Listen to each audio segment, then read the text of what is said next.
Petsa 27 sa bulan kan Agosto 2025. Ini po ang Bareta alas 7 asin kami ang sidong magiging mga tagapagbareta. Ako po, si Jasmine Balolo. Ako man po si Mardela Daing Iba. Enot sa headlines sa tuwing darakulang mga bareta sa lado lokal. Albay Electric Cooperative nagabiso kandiit na aumento sa singil sa konsumo ng kuryente ngunya na bulan ni Agosto. Relief planting campaign kan lokal na gobyerno kan Daraga sa Barangay Banyadero nakapagtanom nin 150 na manlain-lain na puonin kahoy. Pitong quarry permit holder sa Budyaw Channel sa Daraga asin Manila Channel sa Ginubatan Albay sinuspindir ni Gobernador Noel Rosal. Barangay Masarawag kan Ginubatan Albay asin DCGB News nagkaigwan in joint inspection sa 5-kilometer radius kan Bulkan Mayon para susugon ang posibleng kausa kan pagbaha sa barangay. Sa lado nasyonal, Palasyo Malacanang kipot paangimot sa posibleng balyuhan ni General Torre matapos palayapon sa pwesto bilang Chief PNP. OIC PNP Chief Lieutenant General Jose Melencio Nartates Jr. ipapadagos ang reformang napuunan ni General Nicolas Torre III sa PNP. Pag-relieve kay Police General Nicolas Torre III bilang PNP Chief posibleng maepekto sa laog kan PNP. DPWH Secretary Manuel Bunoan tinaawanin doon na dahil siya nakinabang sa mga maanumalyang flood control project. Sa ibang nasyon, US President Donald Trump handang makampang asin makauron si North Korean leader Kim Jong-un. Baretang sports, Pinay tennis star Alex Yala punteriya na makahirit nin third round sa US Open. Yan ang headlines. Ganyan sa detalles ng mga bareta enot sa lado lokal. Ang baretang ini hatod sa Indukan. Optin Lutein Capsule. Alagaan ang paningin sa tulong ng Optin. Kitang-kita ang kalusugan ng mata. Magagaygwan indit na paglangkaw sa singil ng kuryente para sa bulan ng Agosto niya na taon. Sa abisong pinaluwas kan Albay Electric Cooperative Alayco, sa kabilugan na singil kasabay na ang value-added tax of VAT, nagkaigwanin pagitaas sa mainland rate as indiit na pagbaba sa singil para sa island rate kung ikukumparar kanakalis na bulan. Abang minasunod ang power rates kada kilowatt hour na ipapautob sa bulan ng Agosto. Sa mainland, ang residential nasa 9.9967 pesos, low voltage 9.00330, asin ang high voltage nasa 7.5165 pesos. Sa isla naman, ang residential nasa 10.9834, mantang ang low voltage nasa 10.4148. Ang baretang ini hatod sa Indukan. Plemex. Pag may ubo o hika, Plemex agad. Basta lagundi, Plemex. Inilansar kan lokal na gobyerno kan Daraga ang tree planting campaign o an relief operation kasuhapon sa Barangay Banyadero, Daraga, Albay. Ang aktibidad pinamayuhan ni Daraga Mayor Vic Perete. Kaibahan an man iba-ibang sektor kan komunidad, partikular ang mga opisyales de barangay, barangay health workers, miyembro kan Kalipunan ng Liping Pilipina, mga personahes kan Municipal Disaster Risk Reduction and Management Office asin iba pang civic groups.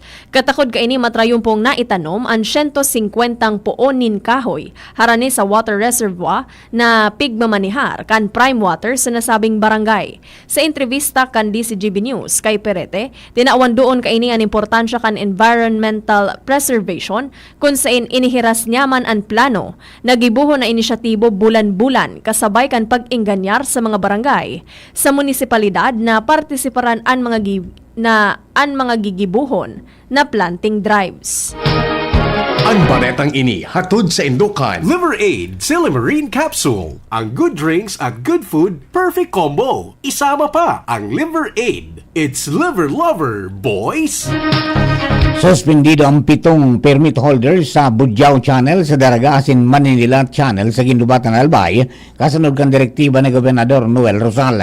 Sa Facebook post ni Provincial Administrator Raul Rosal, sayang sinabi na nagluwa sa inspeksyon kan Provincial Environment and Natural Resources Office na kadaklan sa permit holders nagbayular sa quarrying rules kasabay na ang ipagsunod sa approved standards as in pagsobra sa maximum extraction limits.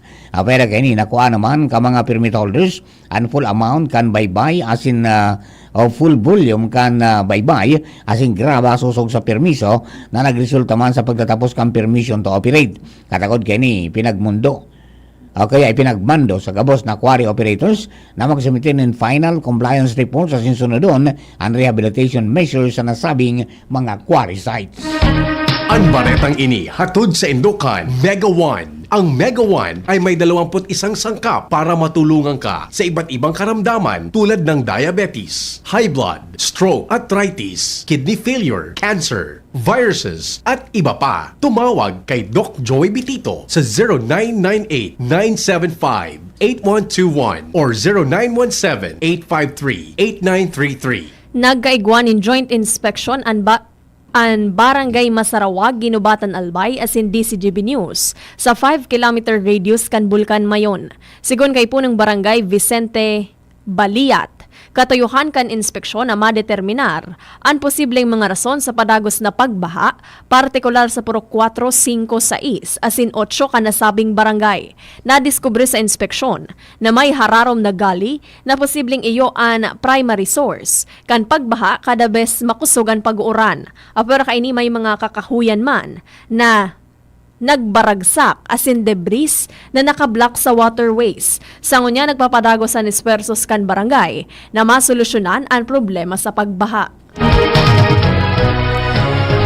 Ngayon tanto planong i-rebrand kan Committee on Tourism, Culture and Heritage kan Sangguniang Panlungsod kan Legazpi ang tourism slogan kan syudad na dating City of Fun and Adventure bilang kasimbagan sa naglalangkaw na tourist expectations as in mga travel trends sa syudad. Sa entrevista kan DCGB News, tinawan nindo ni Councilor Alan Ranyola ang importansya nin pag-adaptar sa mga panahon kung sa indakula ang potensyal kan Legazpi na maging premier na destinasyon. Ipigbida man ni Ranyola ang maniba-ibang atraksyon kan syudad at sa mga aktibidades na kayang makapag-akomodar ni mga lokal at international na turista. Bilang parte kan rebranding initiative, gigibon ang konsultasyon sa pagultanan ka mga Legazpi City Tourism Council, key stakeholders as in representantes halis sa maniba-ibang sektor pagkatapos kan selebrasyon kan Balong Festival 2025. Sigun pa kay Ranyola, maawot kan inisyatibo na makagibon ni slogan na epektibong makakakuha rin kakaibang identity kan Legazpi City as in mapakusog ang posisyon kani bilang competitive national destination. Very important po yan, no? Kasi ang importante dyan is easy to recall and at the same time may impact dapat yan sa syudad, no? Importante po yan. Like kung mapapansin man nindo nga ni ang Department of Tourism nagre-rebrand man sinda, di ba? So right now, Lao Philippines, pero before iba man so campaign po ninda. So I don't think maraot mag-rebrand kita. Kasi maybe it's about time that we need to rebrand, to repackage our tourism industry in Legazpi City. Ang tingog ni Councilor Alan Ranyola sa entrevista kan DCGB News.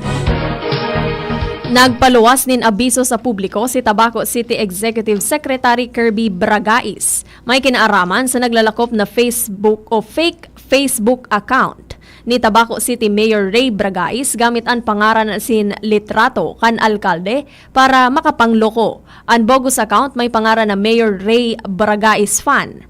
Naigwanin username na at mayor.ray.bragais.fan.2025. Ang fake account na ini, nagpapadara nin mga pribadong mensahe as in may promisa na mataon in libreng cellphone load, katukal ang personal na impormasyon, siring kan mobile number. Katakod kay ni mahigpit na pinagirumdum kan LGU Tabaco ang publiko sa sarong scam o panluloko ang mga mensaheng ipigpadara kan fake account. Ang lehitimong Facebook page kan alkalde iyo ang Mayor Ray Bragais. Sa iba pang baretang lokal, nasa 473 na personalis kan Coast Guard District o Bicol ang preparado para sa posibleng mga insidente dara kan pinag-expectaran o pinaglalauman na maraot na panahon sa riyon sa Bicol kausa kan low pressure area. Katakod kay ni 10 na land assets as in 15 water assets na ipreparar kan ahensya para sa mga potential na rescue operations kung ginagaypuan na sinang pagtabang man sa relief efforts. Pero kay ni pinag-orden man ni Coast Guard District Bicol Commodore Ivan Roldan at sa gabos na Coast Guard Station sa substation sa riyon na maging marikmat sa gabos na oras tanganing masiguro ang kaligtasan sin proteksyon ka mga buhay asin propiedad sa indang nasasakupan. Dagdag pa kanahen siya na sa ngunyan, wala pa man ni nairehistrong stranded na mga pasero sa mga pantalan sa riyon alagad padagos na naka-standby ang sa indang mga personalis tanganing masiguro ang kaligtasan ka mga residentes. Magkakaigwanin panibagong pagpaensayo sa mga lokal na gobyerno sa Tercer Distrito kan Albay may kinaaraman sa disaster preparedness. Sigon kay Dr. Cedric Daep bilang sarong eksperto sa disaster risk reduction management, importante ang ensayo sa mga LGU bilang preparasyon sa peligro asin epekto kan lahar hali sa bulkan mayon. Sinabi ni Daep na ang gigibuho na ensayo parte kan technical support na sa indang magiging mitigation plan para sa panahon kan tag-uran asin iba pang kalamidad. Mga tugang primerong parte yan kan Bareta alas 7, Bareta niya to sa lado lokal. Ang Bareta sa lado nasyonal, ibang nasyon, sports sa sinkamugdagang kampanahon, makalis po ka nagkapirang paginumdom.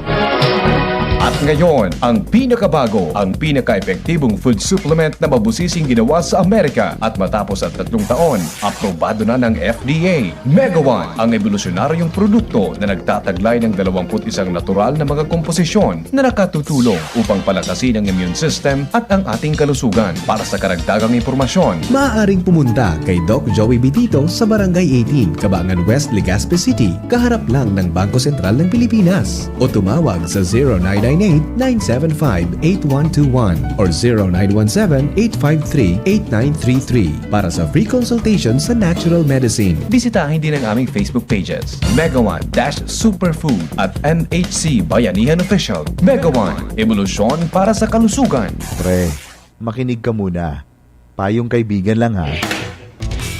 Work hard, play hard. Yan ang motto ko dati. Pero nakakapagod din pala katagalan. Sa gitna ng lahat ng mga puyat, inom at pagkain ng masasarap kasama na ang oily at fatty foods, kailangan pa ring bantayan ang kalusugan. Tamang kontrol ang kailangan. Katuwang ko, ang Liverade. May silimarin na maaring makatulong protektahan ang atay. Cheers to more good times. Be a liver lover.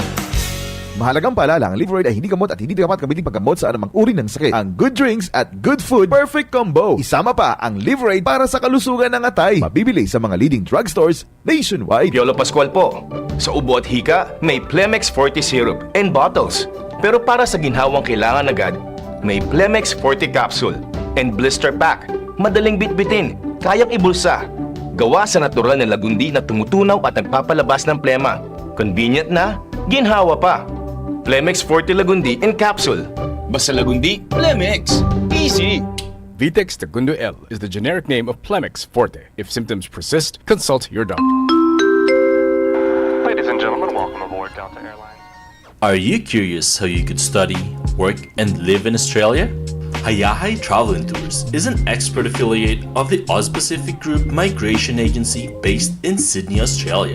We're hosting a free info session on visa pathways to Australia.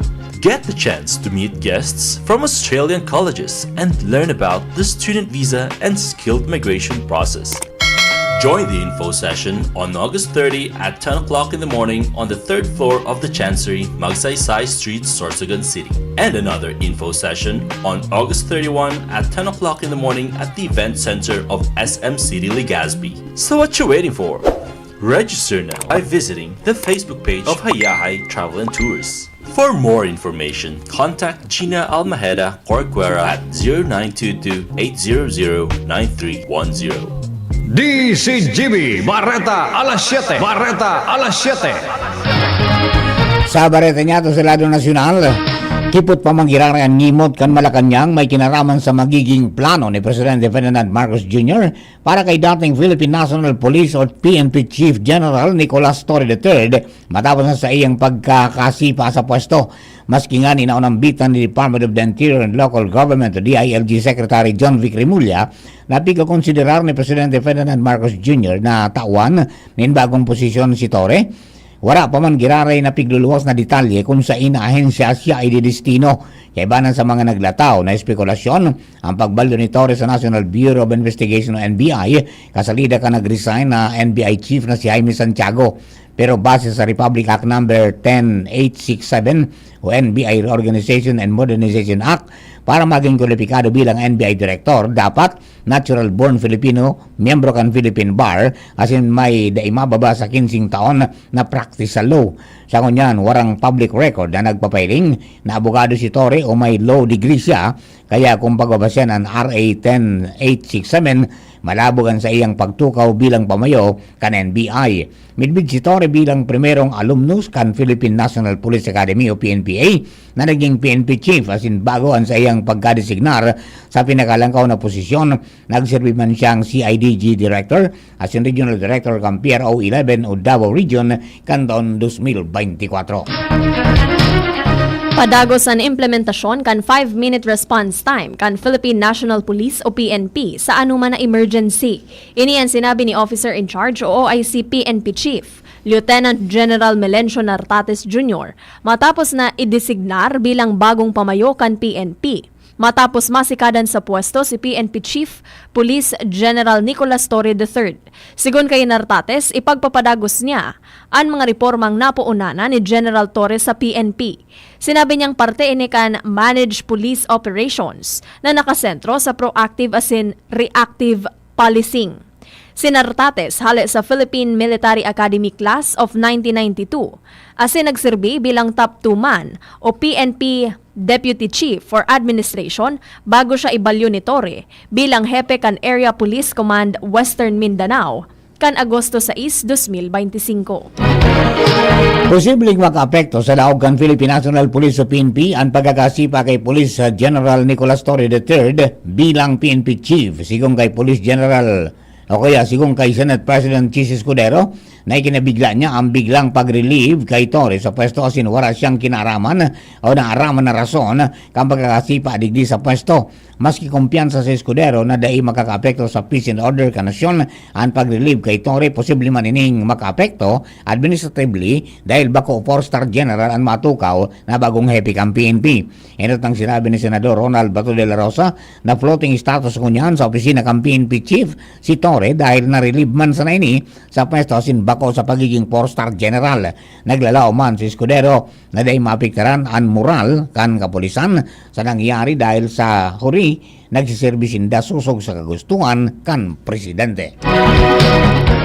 Direktang sinabi ni Department of Public Works and Highways o DPWH Secretary Manuel Bunoan na dahil ini nakinabang sa maanumalyang flood control projects. Sa iyang entrevista sa Kamara de Representantes, hinapot si Bunoan kung nakinabang ini sa proyekto kan sa iyang departamento.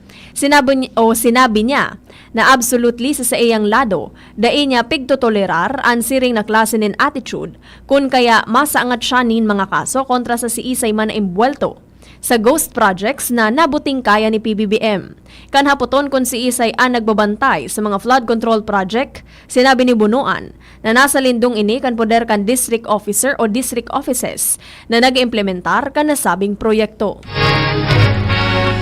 Mientras tanto, nagtutubod si Senador Panfilo Lacson na nasikadan sa pwesto si PNP Chief Police General Nicolas Torre III matapos kaining umakto na beyond his authority o sobra pa sa sayang puder na dai man lamang nag-agi sa approval ni Presidente Bongbong Marcos Jr. Ini may kinaraman sa pinakauring rigodon sa PNP kung saan unilaterally o sulong nagdesisyon si Torre na ibalyo ang second in command niyang si Lieutenant General Jose Melencio Tateng Nartates Jr. bilang commander kan area Police Command sa Western Mindanao. Sinabi ni Lacson na ang pagdesignar o paghali sa pwesto ka mga membro ng PNP Command Group arog kan Deputy for Administration, Deputy for Operations as in Chief as in Directorial Staff, iyon dapat na mag-agi sa pag-aprobar kan Presidente o maski kan ex-officio Chairman kan Napolcom o kan Secretary kan DILG.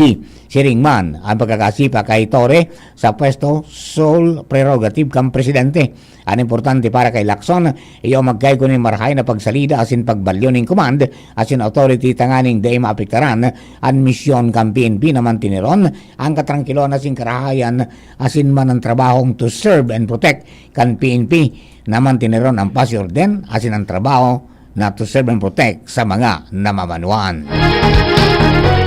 Tinangro ni Batangas 1st District Representative Leandro Leviste si Department of Public Works and Highways o DPWH District Engineer Abelardo kalalo na maging state witness para makatuwang nindang mabulgar ang korupsyon sa sistema kan ahensya.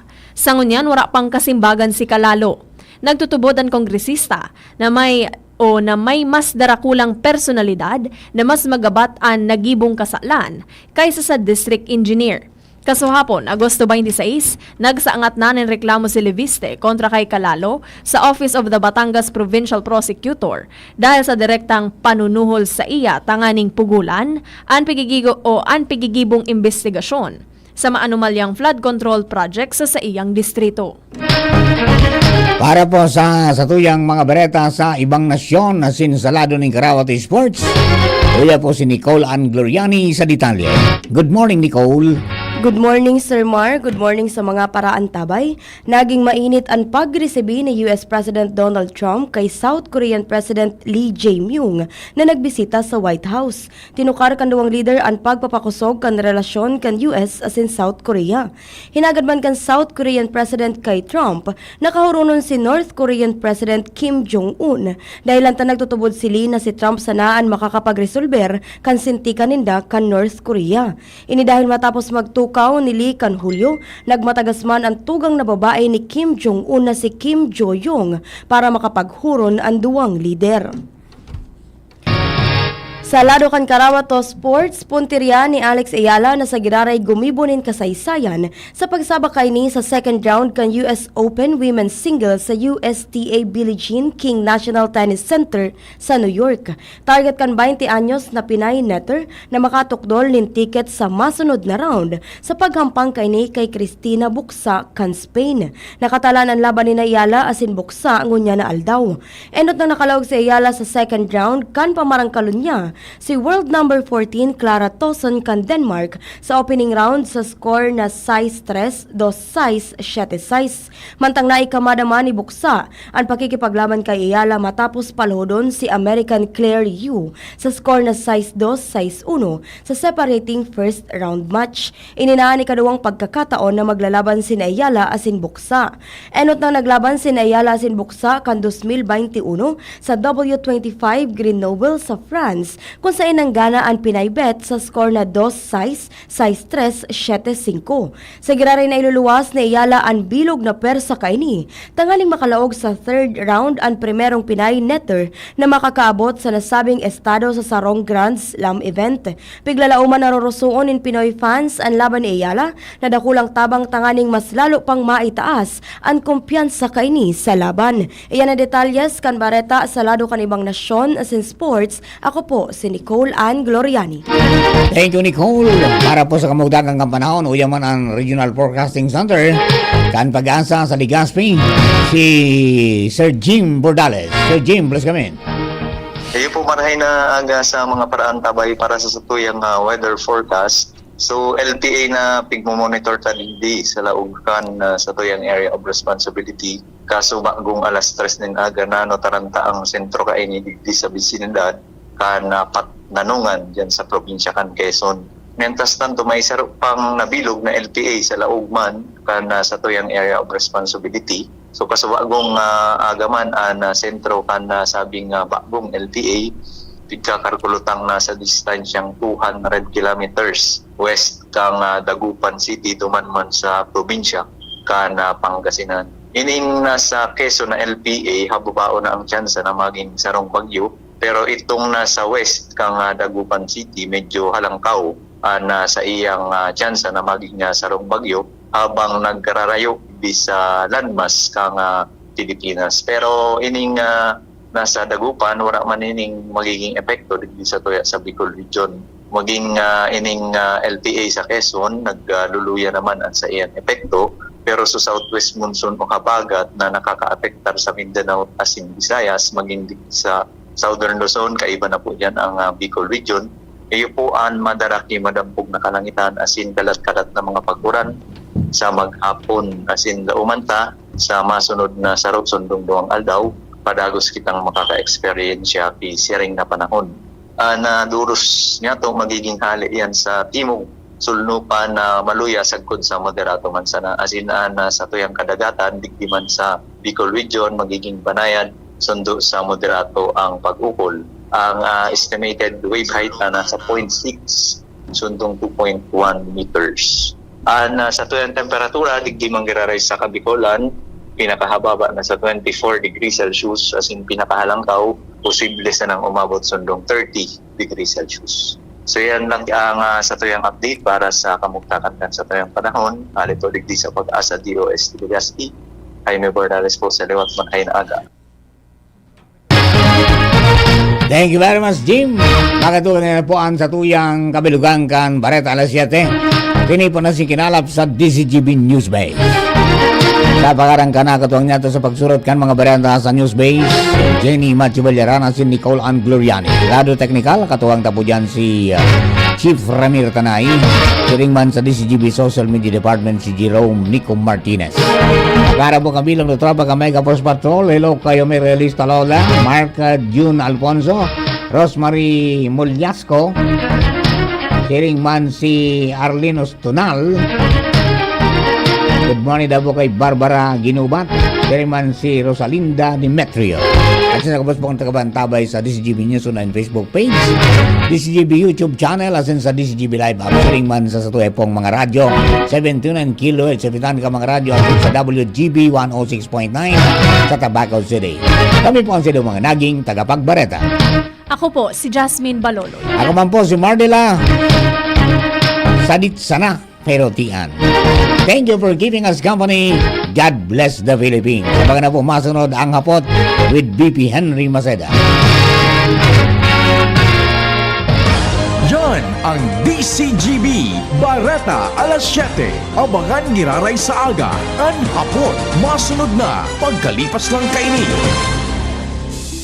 Sumali at manalo sa Mega Milyonaryo Instant Raffle Promo. Hanapin ang promo code sa loob ng sachet ng Jim's Coffee Mix at sa takip ng lata ng Mega Sardines at isend sa Facebook page ng Mega Sardines. Mega ang papremyo. Worth 50 million pesos ang ipamimigay. May Gcash araw-araw. 5 winners of Toyota Race at 5 winners ng 1 million pesos. Kaya ano pa ang hinihintay nyo mga kamega? Sali na at baka kayo na ang isa sa mga magiging milyonaryo sa Mega Milyonaryo Instant Raffle Promo. Per DOH FDAC FRR Promo Permit Number 1573 Series of 2024. Naghahanap ka ng kabalikat sa asenso at taman ang urig mo asin mag